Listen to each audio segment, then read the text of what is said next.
สวัสดีครับท่านผู้ชมสวัสดีครับท่านผู้ชมวันนี้เราอยู่กับใครผมแบกคือบิ๊กใหญ่เสียขลันเองเนาะคือวันนี้อะไรวันนี้เรามาอย่างไรใครจะไปฮู้กับมึงเชิญกูมากูก็มาวันนี้เราจิมาถามบิ๊กใหญ่เรื่องที่ไปผมไม่ใช่บิ๊กใหญ่แบกคือผมคือแบกคือเนาะที่มาของคำว่าแบกคือนี่มันมาจากไหนแบกคือแบกคือก็มาจากปกติไทยหรือว่าไทยวะมึงมองลาวดิแบกคือนี่เนาะตะกี้มันมีคลิปต่างประเทศมันบ่ต่างประเทศเขาจะมีแบกกิวเคยเบิ่งบ่มันมีแบกกิว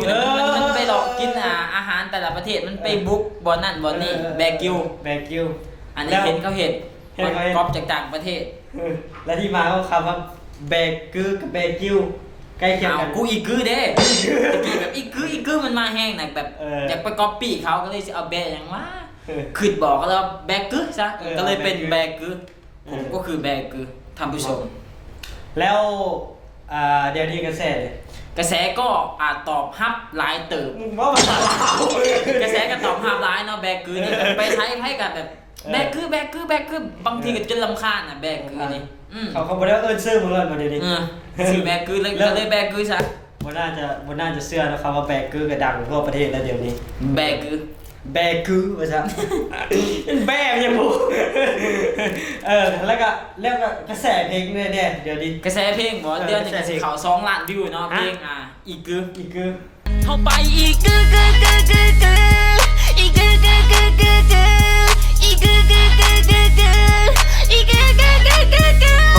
อยากจะชวนจะไปลิ้นเด้งดับคอยเป็นคนบุกจะเป็นคนฮับ I be riding on top fucking all night baby don't stop มองเลยมาอุ่นอวยชีฉันต้องการคุยของ table man AV she just wanna อยากจะชวนจะไปขึ้นสวรรค์แล้ว2 คนเท่านั้นพากันไปอีกล้าน7ล้าน8แล้วมาแห้งกันดิถือว่าไวเลยเนาะเดือน1เดือนปลายเดินไปใน1เดินไปใน1เข้าเกือบ2 ล้านวิวแล้วเนาะแม่แล้วพูดได้ยินข่าวว่าไปทางไหนนิ้วสาวเต็มมั้งว้ายอันนี้มันก็แน่นอนอยู่แล้วครับเพราะว่าอีกอย่างผมก็หน้าตาดีแล้วก็อีกอย่างผมก็มีชื่อเสียงมีเงินทองมีรถขี่อะไรมากมายกูมามีรถมันก็มีมาบ้างนิดหนึ่งแต่ผมก็ไม่สนหรอกนะครับเพราะว่าผมรักแฟนผมคนเดียวบ่มีเฮตี้ก็มีบางช่วงเดี๋ยวตีนอีกเยอะอันนี้มันเป็นการแสดงเขาเข้าใจผมครับว่าใช่แล้วบ่จะยินข่าวมาช่วงแล้วไปห้องกูนไปไว้อะไรผมไม่เคยไปห้องคุณนะห้องคุณอยู่ที่ไหนผมก็ไม่รู้คุณอย่าถามนอกเรื่องได้ไหมคุณต้องถามเกี่ยวกับแบกคืออะไรว่ามึงจะตามมันบ่คุณมีอย่างนะเดี๋ยวกูเจี๊ยบไปพ่อเมียเขาผิดกันละคุณต้องถามเกี่ยวกับตัวผมไม่ต้องถามนอกเรื่องผมไม่มักแล้วซูเมอร์นี้ได้ยินข่าวว่า YouTube มาแหงขนาด YouTube ผมก็มาแหงนะครับผมทำ YouTube มาก็ประมาณ3 เดือนคนติดตามก็140,000แล้ว140,000ซับครับผม140,000ซับไม่ใช่4ซับสื่อนะ140,000ใช่แล้วกูเอ็ดมาปีนึงนั้นคนติดตามบางคนทำYouTube ปี1-2 ปีนะเผื่อจะได้100,000ไม่ก็ขายเฮ้ยทุยมึงอย่าพลาดทิ้งดิวะไม่ใช่ผมคิดว่าบางคนทำมาเพื่อขายแต่ผมทำแบบเป็นอาชีพเลยนะ YouTube นี่เนาะ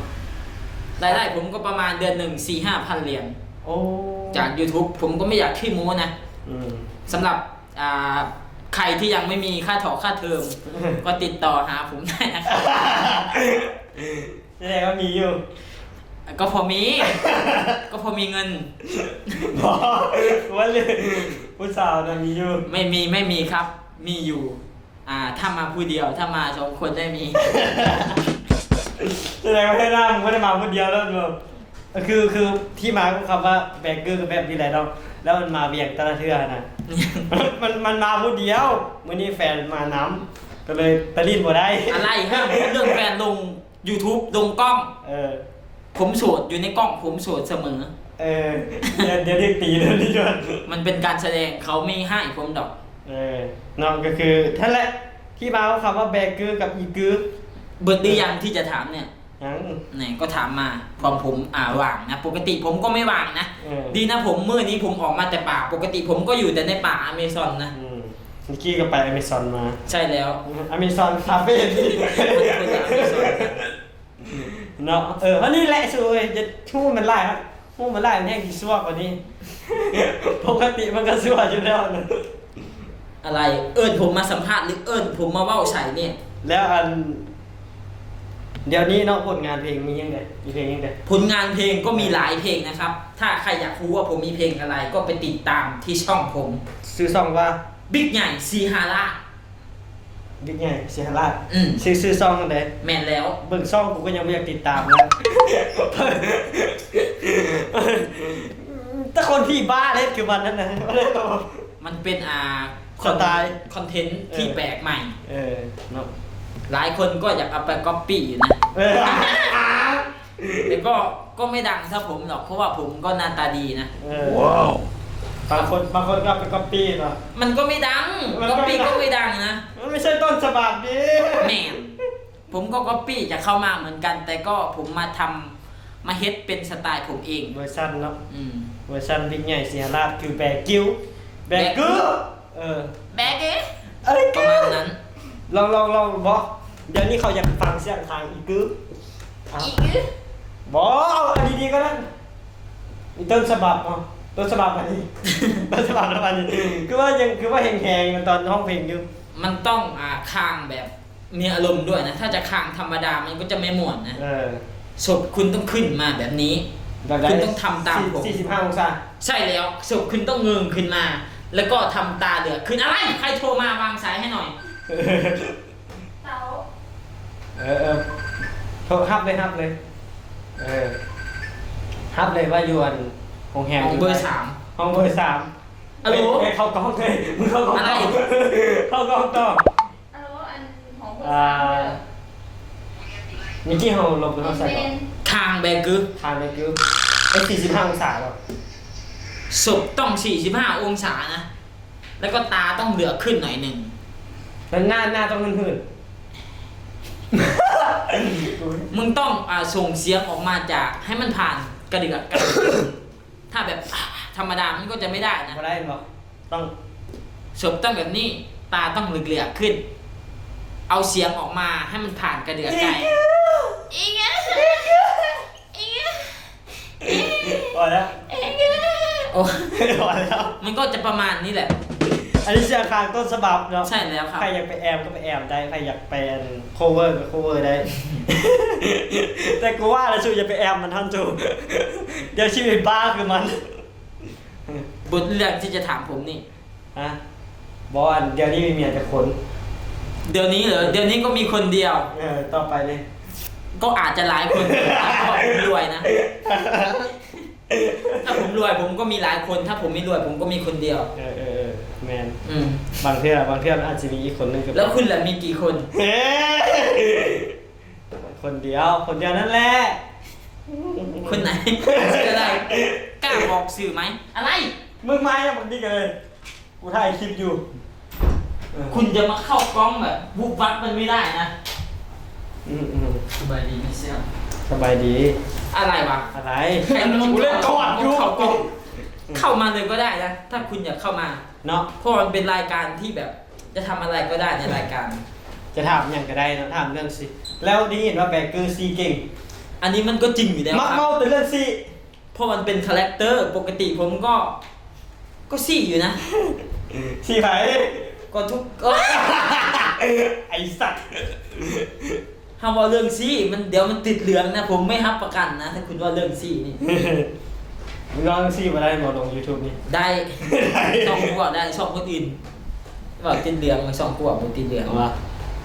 เฮากูบ่ได้เว้าภาษา แล้วต้องมอบแบบมันตลกนะ อ ไม่ให้คนกดรีพอร์ตเรา มันก็โอเคผ่าน ถ้าว่าแบบซีกูอยากซีประมาณนี้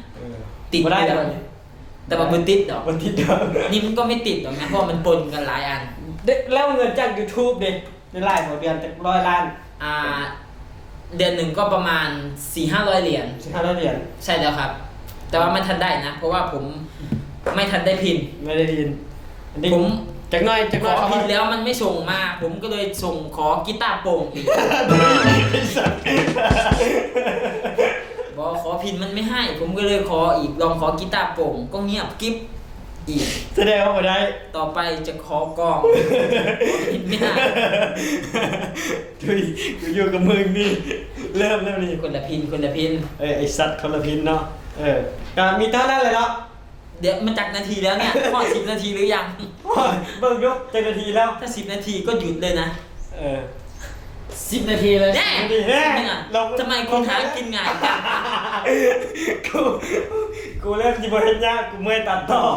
ทำไมคุณหากินง่ายจัง กูมันตัดต่อยากแม่งลง YouTube นี่บางคนตัดละเอียดมึงนี่ดิถ่ายคลิปแล้วมารวมกัน แบบนี้แหละมึงเคยตั้งกล้องอยู่ ผมหากินง่าย มีแต่แบบนั้นเลยเนาะสำนั้นแหละอีกือเนาะ แบกือ แบกือแล้วก็อีกือสองคำศัพท์นี้ครับไผ่บูฮูนี่ถือว่าเซอร์สุดแหละช่วงนี้เนาะ ใส่แล้วครับ ทุกคนอ่ะ มีเท่านั้นแหละชัวร์ลมยาวเนาะเลิกก๊อฟ เนี่ยฮอกเนี่ย